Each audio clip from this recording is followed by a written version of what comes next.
अस्सलाम वालेकुम सत श्री अकाल। मैं नासिर ढिल्लों लायलपुर पाकिस्तान तो ਅਸੀਂ ਅੱਜ ਪਹੁੰਚੇ ਹਾਂ ਪਿੰਡ ਘਰਿਆਲਾ ਡਿਸਟ੍ਰਿਕਟ ਚਕਵਾਲ ਤੇ ਗੱਲ ਕਰਾਂਗੇ 1947 ਦੀ ਪਾਰਟੀਸ਼ਨ ਦੇ ਹਵਾਲੇ ਦੇ ਨਾਲ, ਜਿੱਥੇ ਇਸ ਤਰ੍ਹਾਂ ਦੀਆਂ ਸਟੋਰੀਜ਼ ਉਹਨਾਂ ਬਜ਼ੁਰਗਾਂ ਦੀਆਂ ਜਿਨ੍ਹਾਂ ਨੇ 47 ਦੀ ਵੰਡ ਦੀ ਮਾਰ ਜਿਹੜੀ ਆਪਣੇ ਪਿੰਡਾਂ ਤੇ ਹੰਡਾਈ, ਉਹ ਸਾਰਾ ਕੁਝ ਵੇਖਿਆ, ਕਤਲੇਆਮ ਵੇਖਿਆ। ਉਹਨਾਂ ਬਜ਼ੁਰਗਾਂ ਨਾਲ ਗੱਲਬਾਤ ਸਾਂਝੀ ਕਰੀ ਜੀ। ਅੱਜ ਇੱਕ ਡਿਫਰੈਂਟ ਸਟੋਰੀ ਤੁਹਾਡੇ ਸਾਹਮਣੇ ਲੈ ਕੇ ਆ ਰਹੇ ਹਾਂ। ਉਹ ਇੱਕ ਦਿਨ ਅਸੀਂ ਸਟੋਰੀ ਕੀਤੀ ਸੀ ਕਿ ਜਿਹੜੇ ਜੇਲ੍ਹਾਂ ਦੇ ਵਿੱਚ ਕੈਦੀ ਸਨ ਉਹਨਾਂ ਦੀ ਟਰਾਂਸਫਰ ਕਿਵੇਂ ਹੋਈ ਇੱਕ ਦੂਜੇ ਉਸ ਮੁਲਕ ਤੋਂ ਇੱਧਰ। ਜਿਹੜੇ ਮੁਸਲਮਾਨ ਕੈਦੀ ਸਨ ਉਹ ਚੜ੍ਹਦੇ ਪੰਜਾਬ ਅਤੇ ਜਾਂ ਜਿਹੜੇ ਇੱਧਰ ਸਨ ਸਿੱਖ ਕੈਦੀ ਜਾਂ ਹਿੰਦੂ ਕੈਦੀ ਸਨ, ਉਹਨਾਂ ਦੀ ਟਰਾਂਸਫਰ ਕਿੱਦਾਂ ਹੋਈ। ਅਤੇ ਅੱਜ ਅਸੀਂ ਪਹੁੰਚੇ ਹਾਂ ਵੀ ਇੱਕ ਸਾਬਕਾ ਆਰਮੀ ਪਰਸਨ ਸਨ ਜਿਹੜੇ ਬ੍ਰਿਟਿਸ਼ ਗਵਰਨਮੈਂਟ ਦੇ ਐਮਪਲੋਏ ਸਨ, ਇੱਕ ਫੌਜੀ ਸਨ ਬਾਬਾ ਜੀ। ਉਹਨਾਂ ਨਾਲ ਗੱਲਬਾਤ ਸਾਂਝੀ ਕਰਾਂਗੇ ਕਿ ਉਹਨਾਂ ਨੇ ਕੀ ਹਾਲਾਤ ਵੇਖੇ ਅਤੇ ਕਿਸ ਤਰ੍ਹਾਂ ਉਹ ਬ੍ਰਿਟਿਸ਼ ਆਰਮੀ ਤੋਂ ਇੱਧਰ ਪਾਕਿਸਤਾਨ ਆਰਮੀ 'ਚ ਉਹਨਾਂ ਦੀ ਸ਼ਿਫਟਿੰਗ ਹੋਈ, ਕਿਸ ਤਰ੍ਹਾਂ ਇਹ ਗੱਲਬਾਤ ਸਾਂਝੀ ਕਰਦੇ ਹਾਂ। ਅਸਲਾਮ ਵਾਲੇਕੁਮ ਬਾਬਾ ਜੀ। ਵਾਲੇਕੁਮ ਬਾਬਾ ਜੀ, ਨਾਂ ਕੀ ਤੁਹਾਡਾ? ਮੁਹੰਮਦ ਗੋਲਿਸ਼। ਅਤੇ ਅੱਬਾ ਜੀ ਦਾ ਤੁਹਾਡੇ? ਨੂਰ ਖਾਨ। ਅੱਛਾ, ਆਪਾਂ ਜਿਹੜੇ ਪਿੰਡ ਬੈਠੇ ਆ ਇਹਦਾ ਨਾਂ ਕੀ ਆ? ਘਰਿਆਲਾ। ਘਰਿਆਲਾ ਜ਼ਿਲ੍ਹਾ ਚਕਵਾਲ। ਜ਼ਿਲ੍ਹਾ ਚਕਵਾਲ। ਅਤੇ ਉਮਰ ਆਪਣੀ ਹੁਣ ਕਿੰਨੀ ਕੁ ਹੋ ਗਈ ਆ? 97 ਸਾਲ ਜੀ। 97 ਸਾਲ। ਵੀ ਜਦੋਂ ਹੋਈ ਆ ਵੰਡ ਹੋਈ ਆ, ਪਾਰਟੀਸ਼ਨ ਹੋਈ, ਉਦੋਂ ਤੁਹਾਡੀ ਉਮਰ ਕੋਈ ਲਗਭਗ ਹੋਏਗੀ 30 ਸਾਲ ਦੇ। 27 28 ਸਾਲ ਹੋਈ। ਹਾਂ, 27 28 ਸਾਲ। ਉਦੋਂ ਵਿਆਹ ਤੁਹਾਡਾ ਹੋਇਆ ਸੀ? ਹੋਏ ਬਸ। ਠੀਕ। ਅਤੇ ਤੁਸੀਂ ਦੱਸਿਆ ਵੀ ਤੁਸੀਂ ਜੋਬ ਕਰਦੇ ਸੀ ਉਦੋਂ ਜਦੋਂ ਪਾਕਿਸਤਾਨ ਦੀ ਵੰਡ ਹੋਈ ਹੈ? ਹਾਂ, ਮੈਂ ਆਰਮੀ 'ਚ। ਤੁਸੀਂ ਬ੍ਰਿਟਿਸ਼ ਆਰਮੀ 'ਚ? ਆਰਮੀ 'ਚ। ਅਤੇ ਜੁਆਇਨ ਕਦੋਂ ਕੀਤਾ ਤੁਸੀਂ? ਕਿਹੜੇ ਸਾਲ ਜੁਆਇਨ ਕੀਤੀ? ਮੈਂ ਸੰਨ 40 ਜੁਆਇਨ ਕੀਤੀ ਸੀ। ਸੰਨ 40 ਦੇ ਵਿੱਚ। ਠੀਕ। As a constable? ਸਿਪਾਹੀ ਉਹੀ ਕਾਂਸਟੇਬਲ। ਠੀਕ। ਅੱਛਾ, ਆਪਾਂ ਗੱਲਬਾਤ ਸਾਂਝੀ ਕਰਦੇ ਹਾਂ ਇਹਦੇ ਨਾਲ। ਪਾਰਟੀਸ਼ਨ ਜਿਹੜੀ 1947 ਦੇ ਵਿੱਚ ਵੰਡ ਹੋਈ ਪੰਜਾਬ ਦੀ, ਵੀ ਉਹਦੇ 'ਤੇ ਹਾਲਾਤ ਉਹ ਕਿਸ ਤਰ੍ਹਾਂ ਦੇ ਸਨ ਅਤੇ ਕਿਵੇਂ ਕਿਹੜੀ ਬੇਸਿਸ 'ਤੇ ਵੰਡ ਹੋਈ, ਉਹ ਗੱਲਬਾਤ ਤੁਹਾਡੇ ਨਾਲ ਸਾਂਝੀ ਕਰਾਂਗੇ। ਅਤੇ ਆਪਾਂ ਪਹਿਲਾਂ ਤਾਂ ਤੁਸੀਂ ਦੱਸੋ ਵੀ ਜਿਹੜੇ ਆਪਾਂ ਪਿੰਡ ਰਹਿੰਦੇ ਉਦੋਂ ਇੱਥੇ ਕਮਿਊਨਿਟੀ ਕਿਹੜੀ ਰਹਿੰਦੀ ਸੀ? ਹਿੰਦੂ ਅਤੇ ਮੁਸਲਮਾਨ ਦੋ ਹੀ ਹੈ ਸਨ। ਠੀਕ। ਹਿੰਦੂਆਂ ਦੀ ਕਮਿਊਨਿਟੀ ਮੈਜੋਰਿਟੀ ਸੀ ਜਾਂ ਮੁਸਲਮਾਨਾਂ ਦੀ? ਤਕਰੀਬਨ ਨਿਸਫ। ਠੀਕ ਹੈ। ਪਿੰਡ ਦੇ ਕੌਣ ਸਨ ਉਦੋਂ? ਜ਼ੈਲਦਾਰ ਜਾਂ ਕੋਈ ਸਰਪੰਚ ਜਾਂ ਕੋਈ ਲੰਬੜਦਾਰ? ਜ਼ੈਲਦਾਰ ਦੋ ਮੁਸਲਮਾਨ ਸਨ, ਇੱਕ ਹਿੰਦੂ ਸੀ। ਠੀਕ। ਹਿੰਦੂ ਕੌਣ ਸੀ? ਇਹ ਸੀ ਸੂਰਨ ਸਿੰਘ। ਠੀਕ। ਇਹਨਾਂ ਰਵਿੰਦਰ ਹੋਣਾ ਦੇ ਟੱਬਰ 'ਚੋਂ? ਦਾਦਾ ਸੀ। ਠੀਕ ਹੋ ਗਿਆ। ਅਤੇ ਇੱਥੇ ਆਪਣਾ ਤੁਸੀਂ ਦੱਸ ਦਿੱਤਾ ਵੀ ਇਹਨਾਂ ਦਾ ਸੀ। ਅਤੇ ਦੂਸਰਾ ਆਪਾਂ ਨਾਲ ਤੁਹਾਡੇ ਨਾਲ ਗੱਲ ਪੁੱਛ ਲੈਂਦੇ ਹਾਂ ਵੀ ਭਾਈ ਸਤੀਦਾਸ, ਭਾਈ ਮਤੀਦਾਸ ਹੋਣਾ ਦੇ, ਉਹਨਾਂ ਦਾ ਜਨਮ ਸਥਾਨ ਇਸੇ ਪਿੰਡ ਦਾ ਵਾ, ਇਸੇ ਉਹਨਾਂ ਦਾ ਪਰਿਵਾਰ ਜਿਹੜਾ ਵਾ ਹਾਲੇ ਵੀ ਇਸ ਪਿੰਡ ਦੇ ਵਿੱਚ ਰਹਿੰਦਾ ਵਾ। ਉਹਨਾਂ ਦੇ ਬਾਰੇ ਥੋੜ੍ਹੀ ਜਿਹੀ ਗੱਲ ਸਾਨੂੰ ਦੱਸ ਦਿਓ ਵੀ ਉਹਨਾਂ ਦੇ ਟੱਬਰ 'ਚੋਂ ਕੌਣ ਸੀ? ਨਹੀਂ, ਉਹਨਾਂ ਨੂੰ ਮੈਂ ਨਹੀਂ ਜਾਣਦਾ, ਸੁਣੇ ਨਹੀਂ, ਮੈਂ ਇਹ ਨਾਂ ਨਹੀਂ ਸੁਣੇ। ਨਹੀਂ, ਰਵਿੰਦਰ ਹੋਣਾ ਦੇ ਜਿਹੜੇ ਫੋਰ ਫਾਦਰ ਨੇ ਵੱਡੇ ਜਿਹੜੇ? ਹਾਂ, ਉਹ ਤਾਂ ਅਸੀਂ ਪਰਾਗਾ ਸੀ। ਪਰਾਗਾ ਸੀ ਅਤੇ ਪਰਦਾਦਾ ਸੀ ਉਹਨਾਂ ਦਾ। ਉਹਨਾਂ ਦੇ ਅੱਗੋਂ 4-5 ਲੜਕੇ ਸਨ।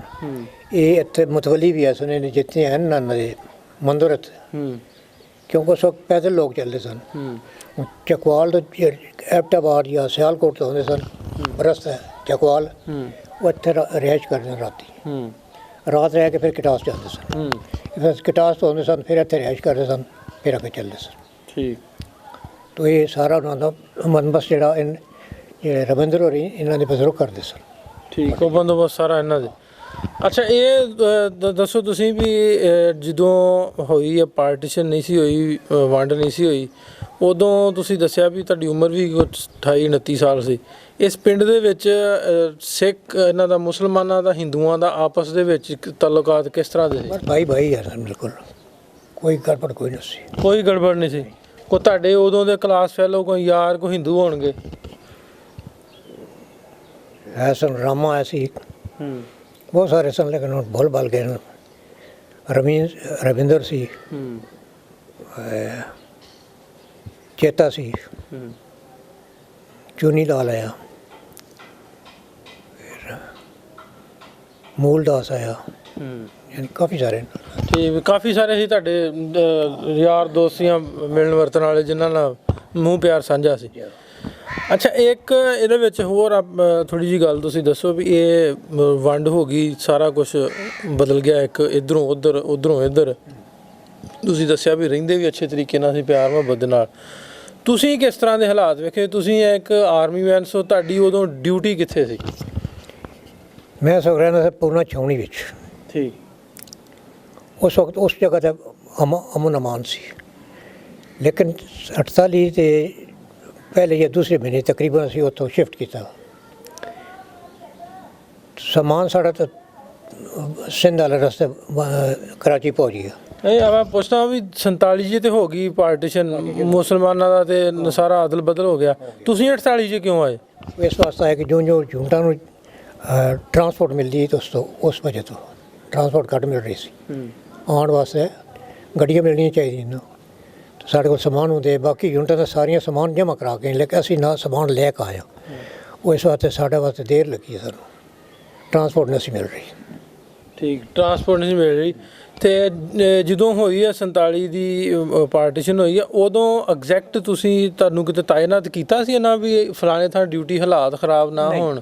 ਨਹੀਂ, ਮੈਂ ਯੂਨਿਟ ਨਾਲ, ਸਾਡੀ ਯੂਨਿਟ ਇਸ ਕੰਮ 'ਤੇ ਨਹੀਂ ਰਹੀ। ਇਸ ਉੱਤੇ ਇਨਫੈਂਟਰੀ ਬਟਾਲੀਅਨ ਰਾਣੀ, ਮੈਂ ਤੋਪਖਾਨੇ ਦਾ ਬੰਦਾ। ਠੀਕ, ਤੁਸੀਂ ਤੋਪਖਾਨੇ ਦੇ। ਤੇ ਕਿਵੇਂ ਦੇ ਹਾਲਾਤ ਕਿਵੇਂ ਦੇ ਵੇਖੇ ਉਦੋਂ ਤੁਸੀਂ? ਉਹਨੇ ਰਸਤੇ ਜਿਹੜੇ ਦੇਖੀਏ ਜਿਸ ਵਕਤ ਅਸੀਂ ਪਾਕਿਸਤਾਨ ਆ ਰਹੇ ਸਾਂ, ਤੇ ਸਾਡੇ ਨਾਲ ਕੇਸ ਬਣ ਗਿਆ ਸੀ ਜਗਾਦਰੀ। ਉਸ ਦੀ ਵਜ੍ਹਾ ਤੋਂ ਅੰਬਾਲੇ ਸਾਨੂੰ ਨਾ ਅਰੈਸਟ ਕਰ ਦਿੱਤਾ ਸੀ, ਸਾਡੀ ਗੱਡੀ ਨੂੰ ਇਸ 'ਤੇ ਅੰਬਾਲਾ ਸਟੇਸ਼ਨ 'ਤੇ।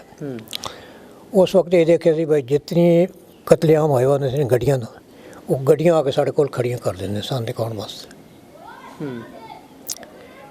ਫਿਰ 7 ਦਿਨ ਸਾਨੂੰ ਉਹਨਾਂ ਰੋਕ ਕੇ ਰੱਖਿਆ। ਰੋਕਣ ਤੋਂ ਬਾਅਦ ਫਿਰ ਇਜਾਜ਼ਤ ਮਿਲੀ ਬੱਚੀ ਕਿ ਤੁਸੀਂ ਜਾਸੋ ਸਾਡਾ ਅੱਗਾ ਗਏ ਕਿ ਅਸੀਂ ਗੋਰਖਾ ਕੰਪਨੀ 2 ਡੱਬੇ ਲੈ ਕੇ ਪਿੱਛੇ ਤੁਹਾਡੀ ਗੱਡੀ ਜੈਸੀ। ਉਸ ਉੱਤੇ ਫਿਰ ਅਸੀਂ ਲਾਹੌਰ ਕ੍ਰਾਸ ਕੀਤਾ। ਨਹੀਂ, ਮੈਂ ਪੁੱਛਣ ਦੀ ਅਸਲ ਮਕਸਦ ਜਿਹੜਾ ਨਾ, ਉਹ ਪੁੱਛਣ ਦਾ ਇਹ ਵਾ ਵੀ ਉਦੋਂ ਤੁਸੀਂ ਜਿਹੜੇ ਹਾਲਾਤ ਵੇਖੇ ਖਰਾਬ, ਉਹ ਜਿਹੜਾ ਕਤਲੇਆਮ ਹੋਇਆ, ਉਹ ਵੱਡ ਕੱਟ ਹੋਈ, ਕੋ ਅੱਖੀ ਵਾਕਿਆ ਹੀ ਵੇਖਿਆ ਕੋ?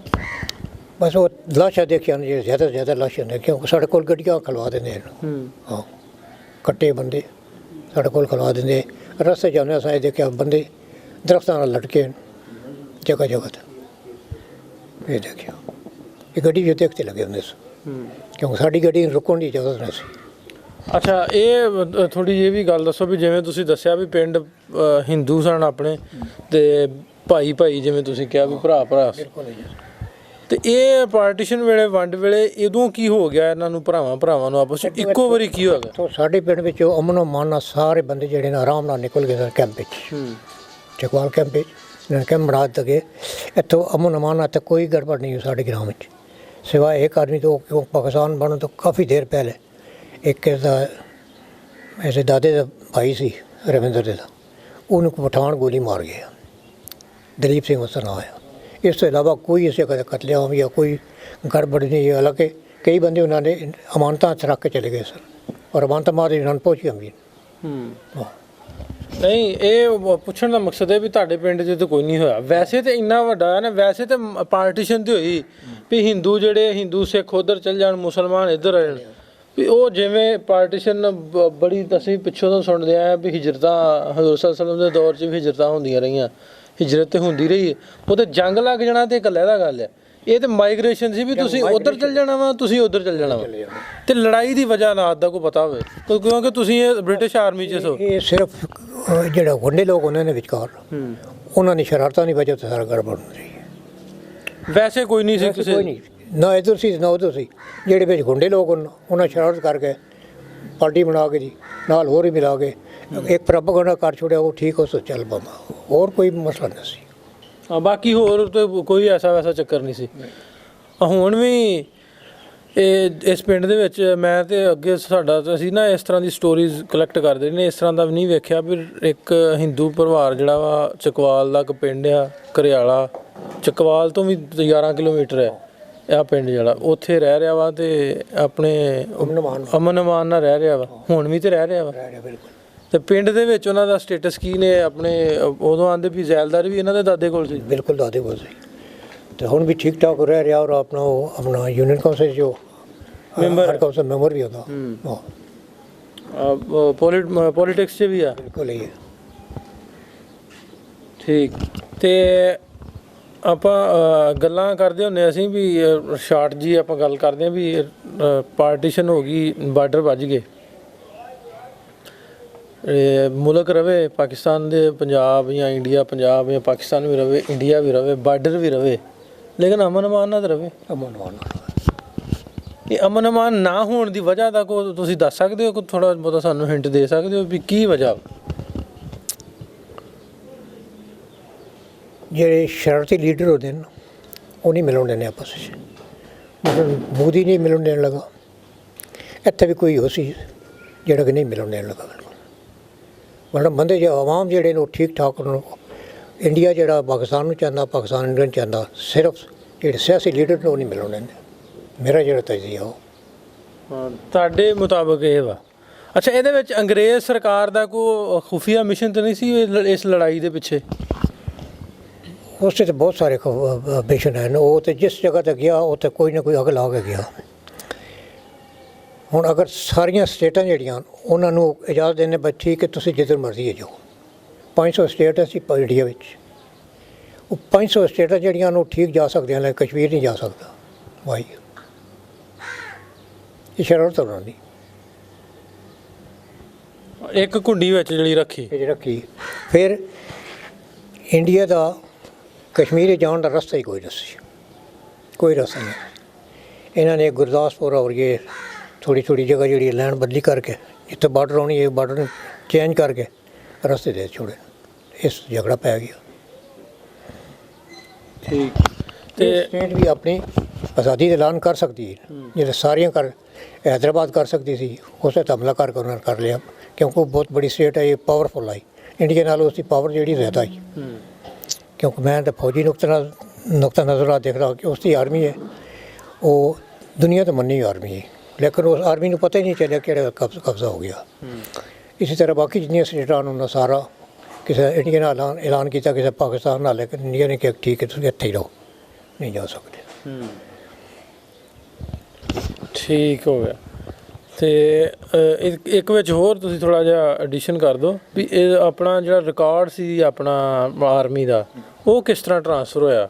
ਵੀ ਰਿਕਾਰਡ ਟਰਾਂਸਫਰ ਜਿਹੜੀ ਹੁੰਦੀ ਆ, ਜਿਵੇਂ ਅਸੀਂ ਹੁਣ ਪਾਕਿਸਤਾਨ ਆਰਮੀ ਦੇ ਵਿੱਚ ਆ, ਇੱਥੇ ਤਾਂ ਸਾਡੇ ਜਨਰਲ ਬੈਠਾ ਵਾ, ਉਹਦੇ ਥੱਲੇ ਬੈਠੇ ਨੇ ਸਾਰੇ ਕੋਰ ਕਮਾਂਡਰ ਬੈਠੇ ਨੇ, ਮੇਜਰ ਬੈਠੇ ਨੇ, ਅੱਗੋਂ ਉਸ ਡੀਲ ਕਰਦੇ ਆ ਸਾਰਿਆਂ ਨੂੰ ਥੱਲੇ ਟਰਾਂਸਫਰਾਂ ਦਾ, ਪੋਸਟਿੰਗ ਟਰਾਂਸਫਰ ਦਾ।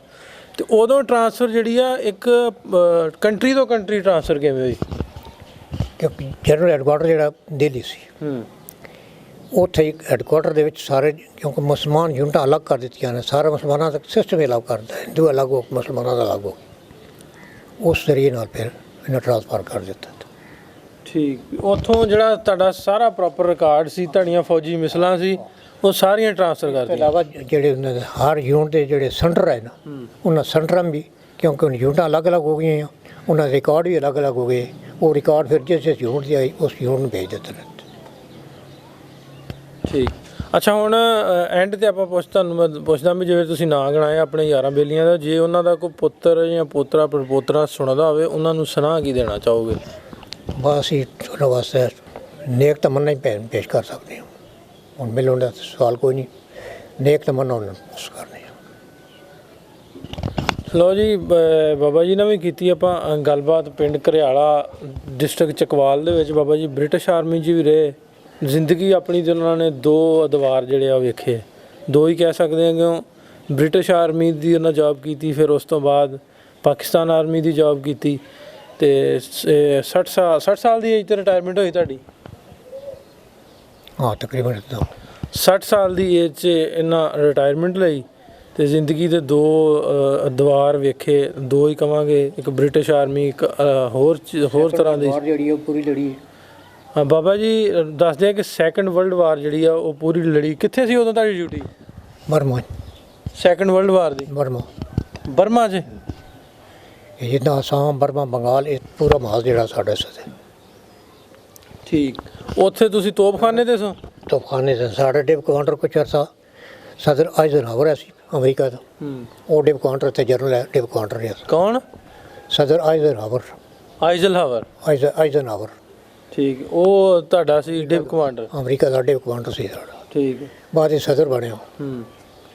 ਫਿਰ ਪਾਕਿਸਤਾਨ ਦੇ ਦੌਰੇ 'ਤੇ ਆਇਆ ਤਾਂ ਸਾਰੇ ਜਿਹੜੇ ਉਸ ਬਾਹਰ ਚੱਲਣ ਵਾਲੇ ਉਹ ਸੀਨੀਅਰ ਲੋਕ ਬੁਲਾ ਕੇ ਮੁਲਾਕਾਤ ਕੀਤੀ ਬਾਅਦ। ਠੀਕ, ਉੱਥੇ ਕਿੰਨਾ ਕੁ ਜਿਹੜੇ ਆਰਮੀ ਜਿਹੜੀ ਉਦੋਂ ਬ੍ਰਿਟਿਸ਼ ਆਰਮੀ ਉਹਦਾ ਤਾਂ ਬੜਾ ਵੱਡਾ ਸੈਟਅਪ ਸੀ ਉਦੋਂ। ਬਹੁਤ ਬੜਾ ਸੀ। ਤੇ ਇਹਨਾਂ ਨੇ ਜ਼ਿਆਦਾਤਰ ਮੈਜੋਰਿਟੀ ਜਿਹੜੀ ਆਪਣੀ ਫੌਜੀ ਨਫਰੀਏ ਕਿੱਥੋਂ ਲੈ ਗਏ ਸੀ? ਪੰਜਾਬ 'ਚੋਂ ਜ਼ਿਆਦਾ ਆਰਮੀ ਪੰਜਾਬ 'ਚ? ਪੰਜਾਬ ਕਿਉਂ, ਉਹਦੀ ਵਜ੍ਹਾ ਕੀ? ਦੂਜੇ ਨਹੀਂ ਸੀ ਇਹਨਾਂ ਨੂੰ ਦੱਸਦੇ? ਨਹੀਂ, ਦੂਜੇ ਲੜਦੇ ਕੋਈ ਨਾ ਸਨ। ਮਜ਼ਾ ਸੀ ਯੂਨਿਟਾਂ ਬਦਲੀ ਉਹਨਾਂ ਭਰਤੀ ਕੀਤੀਆਂ।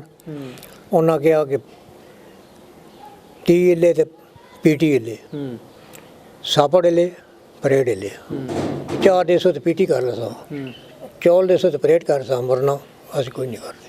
ਹਾਂ, ਤਾਂ ਉਹ ਤੇ ਫੌਜੀ 'ਚ ਮਿਲਦਾ, ਰੋਟੀ ਵੀ ਮਿਲਦੀ ਹੈ ਤੇ ਚੌਲ ਵੀ ਮਿਲਦੇ ਨੇ, ਤਰਤੀਬ ਨਾਲ ਮਿਲਦੇ, ਲੇਕਿਨ ਉਹਨਾਂ ਕਿਹਾ ਚੌਲ ਹੀ ਚਾਹੀਦੇ ਜੀ।